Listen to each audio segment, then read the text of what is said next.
కర్ణాటక కాంగ్రెస్ లో రాజకీయ సంక్షోభం ముదురుతున్న సంకేతాలు అందుతున్నాయి. కాగా ఈ పరిస్థితిని తనకు అనుకూలంగా మార్చుకోవడానికి బీజేపీ రెడీగా ఉన్నట్లు బెంగళూరు రాజకీయ వర్గాలు పేర్కొంటున్నాయి.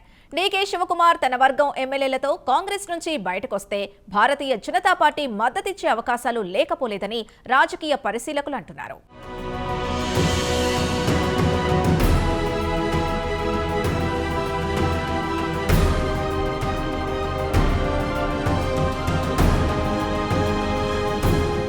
కర్ణాటక రాజకీయాలలో ఏదో జరుగుతుంది. కర్ణాటక రాజకీయాలలో కొంతకాలంగా నాయకత్వ మార్పు అంశం తెరమీదకు వస్తున్న సంగతి తెలిసిందే. ఈ నేపథ్యంలో ముఖ్యమంత్రి సిద్ధరామయ్య ఏఐసీసీ అధ్యక్షుడు మల్లికార్జున ఖర్గేతో బెంగళూరులో సమావేశమయ్యారు. సదరు భేటీ తరువాత సిద్ధరామయ్య మీడియాతో మాట్లాడారు. పార్టీ సంస్థాగత అంశాలు, స్థానిక సంస్థల ఎన్నికలపైనే మాట్లాడుకున్నామని వెల్లడించారు. అంతేకాదు నాయకత్వ మార్పు అంశం తమ మధ్య ప్రస్తావనకు రాలేదని ఆయన పేర్కొన్నారు. అసలు నాయకత్వ మార్పు అనేది కేవలం మీడియా సృష్టేనని ఆయన వెల్లడించారు.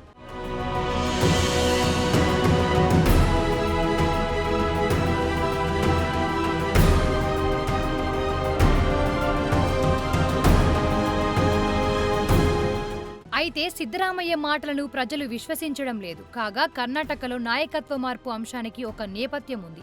2023లో కర్ణాటక అసెంబ్లీకి ఎన్నికలు జరిగాయి. ఈ ఎన్నికల్లో కాంగ్రెస్ పార్టీ ఘన విజయం సాధించింది. అయితే ముఖ్యమంత్రి ఎవరన్న ప్రశ్న తెర మీదకు వచ్చింది. దీంతో దాదాపు 3 రోజుల పాటు చర్చోపరచలు జరిగాయి. సిద్ధరామయ్య, డీకే శివకుమార్ మధ్య తీవ్ర పోటీ నెలకొంది. అయితే చివరకు సిద్ధరామయ్యను ముఖ్యమంత్రిగా కాంగ్రెస్ హైకమాండ్ ఖరారు చేసింది. అయితే ఈ సందర్భంగా సిద్ధరామయ్య, డీకే శివకుమార్ మధ్య ఒక ఒప్పందం కుదిరింది. మొదటి 2.5 ఏళ్లు ముఖ్యమంత్రిగా సిద్ధరామయ్య ఉంటారు. చివరి 2.5 ఏళ్లు ముఖ్యమంత్రిగా డీకే శివకుమార్ ఉంటారు. ఇది స్థూలంగా 2023లో కుదిరిన ఒప్పందం. కాగా సిద్ధరామయ్య 2.5 సంవత్సరాలు తాజాగా పూర్తయ్యాయి. ఈ నేపథ్యంలో నాయకత్వ మార్పు లేదని కాంగ్రెస్ హైకమాండ్ పరోక్షంగా వెల్లడించింది. దీంతో డీకే శివకుమార్ వర్గం తీవ్ర ఆశాభంగానికి గురైంది.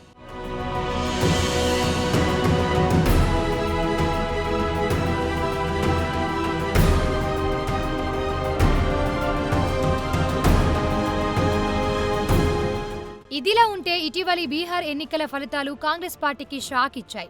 బీహార్ ఎన్నికలపై కాంగ్రెస్ పార్టీ అనేక ఆశలు పెట్టుకుంది. అయితే బీహార్ ఎన్నికల్లో కాంగ్రెస్ పార్టీకి ఘోర పరాజయం ఎదురైంది.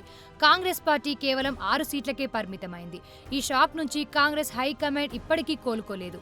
ఈ నేపథ్యంలో కర్ణాటకలో నాయకత్వ మార్పు జరిగితే అది 2028లో జరిగే అసెంబ్లీ ఎన్నికలపై ప్రతికూల ప్రభావం చూపే అవకాశాలున్నాయని కాంగ్రెస్ అధిష్టానం భావిస్తున్నట్లు సమాచారం.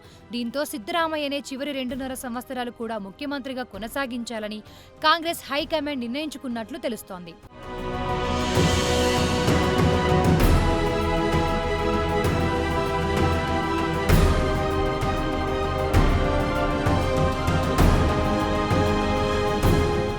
ఇదిలా ఉంటే కాంగ్రెస్ పార్టీలో నెలకొన్న రాజకీయ సంక్షోభాన్ని ఎన్డీఏ తనకు అనుకూలంగా మలుచుకునే అవకాశాలు కనిపిస్తున్నాయంటున్నారు రాజకీయ పరిశీలకులు.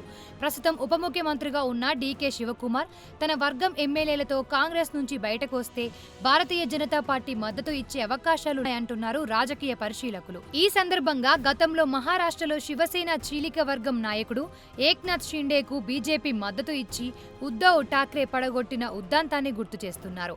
ఈ నేపథ్యంలో కర్ణాటకలోనూ మహారాష్ట్ర ఎపిసోడ్ రిపీట్ అయ్యే అవకాశాలు పుష్కలంగా ఉన్నాయంటున్నారు రాజకీయ పరిశీలకులు.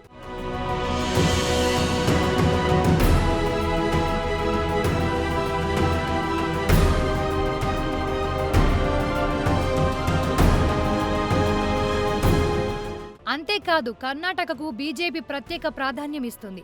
దక్షిణ భారతదేశంలో భారతీయ జనతా పార్టీ ప్రభుత్వం ఏర్పడిన తొలి రాష్ట్రం కర్ణాటకనే. దీంతో డీకే శివకుమార్ను అడ్డం పెట్టుకుని మరోసారి కర్ణాటకలో పాగా వేయడానికి కమలం పార్టీ సన్నద్ధం అవుతోందని రాజకీయ పరిశీలకులు పరిస్థితిని విశ్లేషిస్తున్నారు.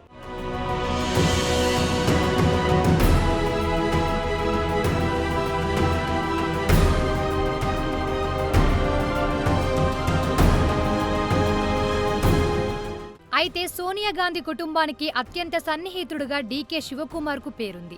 అంతేకాదు వ్యక్తిగతంగా కూడా కాంగ్రెస్ అగ్రనేత రాహుల్ గాంధీతో డీకే శివకుమార్ కు సాన్నిహిత్యం ఉంది. ఈ నేపథ్యంలో తన వర్గం ఎమ్మెల్యేలను తీసుకొని డీకే కాంగ్రెస్ నుంచి బయటకు వస్తారా అనేది $1 మిలియన్ ప్రశ్నగా మారింది.